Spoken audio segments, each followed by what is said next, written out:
All right, go ahead. Okay, 1 second. Paula? Yes. Here's Chief Ashbeck. Go ahead. Thank you. Yep. Good morning. This is Chief Ashbeck. How can I help you? Hi, Chief Ashbeck. My name is Paula Harvatine. I'm a veterinarian and owner of West Salem Veterinary Clinic here in town. Mm-hmm. I was at June Dairy Days last night and was arrested, and I want to talk to you about police brutality and excessive force. Basically, I was at the beer tent. I stepped over the orange netting thing to go visit a friend who was in the band, and a person grabbed my arm and told me I couldn't be back there. I said, fine, I was just trying to go visit my friend. And the next thing I know, I pull my arm away. The next thing I know, there are three large men around me, and I'm being arrested for battery and disorderly conduct. I'm a 115-pound woman. I didn't batter anyone, and I wasn't being disorderly. I even said, fine, I'll leave, and they persisted. Okay. I was treated abusively by them, and then I ended up in the back of a police car driving to La Crosse County. I was booked, whatever you call it, processed, and treated abusively and condescendingly by those people. I am very angry, and I think this was totally excessive, and I need to have something done about this.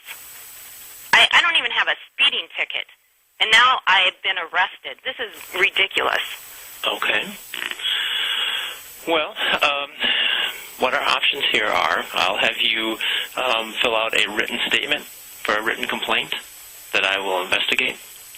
What I'd like to do, preferably, is maybe tomorrow morning, have you stop down, or we could drop off? I have surgeries all morning. I can't stop down tomorrow morning. I'm totally booked. We're shorthanded.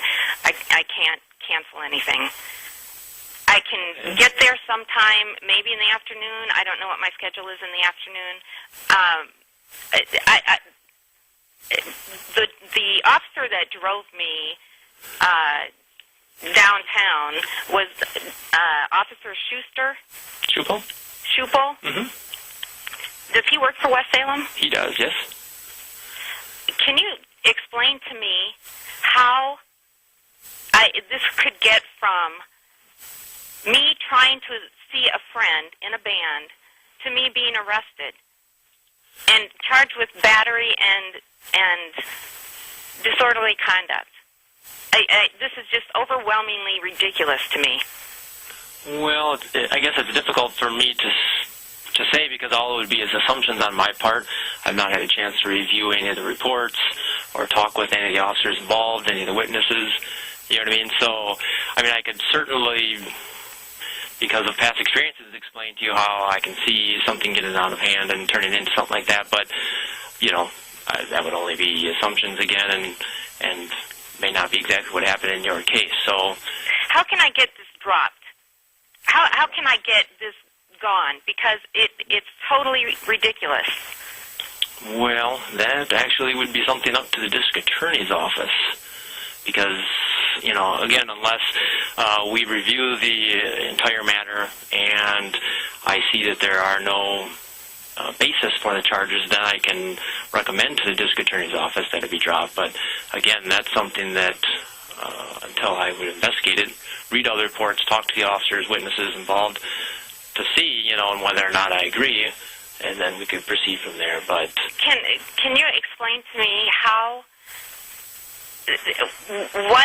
why is this so excessive? Why do they have to jump to arresting me when basically all they needed to do is say, okay, leave, go, whatever? What I don't understand the excessive force and the abusiveness. Well, see, you keep saying excessive force, but I don't know what force they used on you. I don't know what your actions were towards them.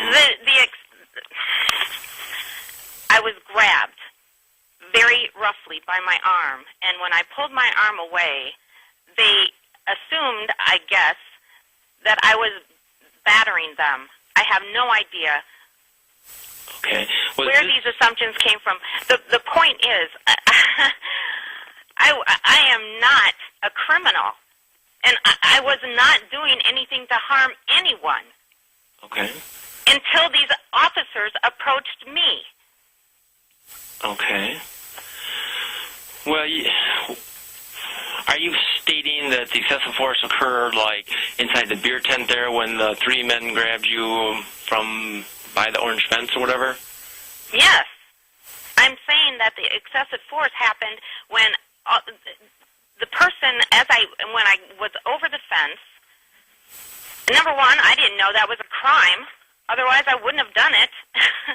When I was over the fence, this large man, I don't know what his name was or who he was.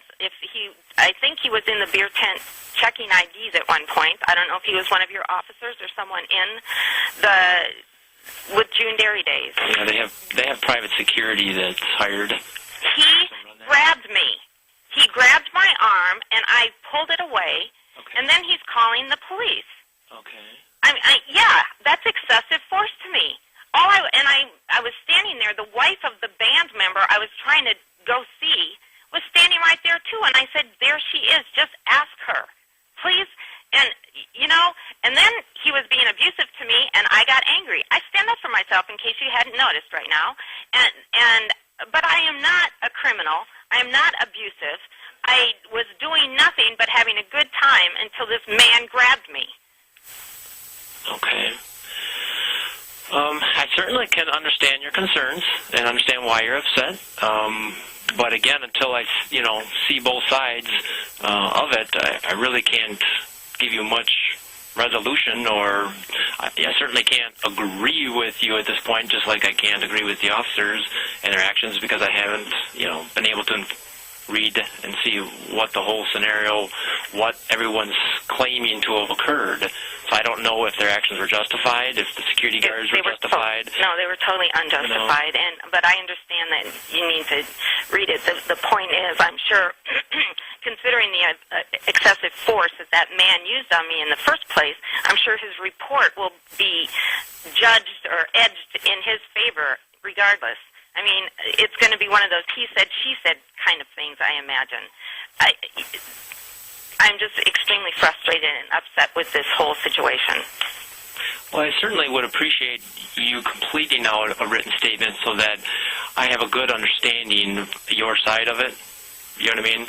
And yes. So that I can determine, from the beginning what occurred, so I can determine, in the beer tent area, what security guards grabbed you, what, you felt they did to you, what was unjust, things like that, and then exactly where it went from there. I also asked them to get my husband. They wouldn't get my husband. I also asked them to get Dwayne Lethe, who happens to be a friend, who I saw walk by the police car, and they wouldn't let me talk to him, and they wouldn't, if they would have asked him who I was and what was going on, all of this could have been avoided. And this is just appalling, totally appalling. I am very happy to come down and place a report, and I am very happy to take this to the newspaper or wherever else I can take it to, because I think this is ridiculous. Well, I don't think there's any need to go to that level at this point. I mean, I certainly am willing to work with you and look at this. I mean, again, I'm not saying I'm siding with you nor the officers. I certainly look at it as unbiased as I can and go from there. I mean, because I would not want you to be mistreated, but on the same token, if you did have actions down there that justified their means, well, then so be that too, you know what I mean? Exactly, I totally understand, but great. I will come and get a report. Where do I get that from? Well, if you just come down to our police department, whether it's tomorrow afternoon if you're free, or Tuesday morning, whatever at your convenience. I'll leave a little, there's a few pages for different things that you need to fill out. Well, if I can just pick something up, I could potentially just run by and pick it up. What time is your office open? It opens at 8 o'clock tomorrow morning. Okay. Yeah, if you want to come down. The only time between 12 and 1, a lot of times the door is locked because Julie, my assistant, goes for lunch. So do I go into the front door? I guess I've never gone there to pick anything up. You know where the village hall is, right? Right. Okay. If you just park on the side of the building by the railroad tracks there's a side door. And when you come in that side door, we're the first door on the right. Okay. Very good. Yep, and just complete that out. And then actually we ask that you have it notarized. And if you have means of doing that, or Teresa Schnitzler, our village administrator, she's a notary. Actually, I am one as well, so if I'm here, I can notarize it for you. Good. Well, yeah, and I know Teresa quite well, too, so this whole thing is totally ridiculous. Okay, thank you very much. I appreciate your time. Yep, thank you, Paula. Yeah, bye. Bye-bye.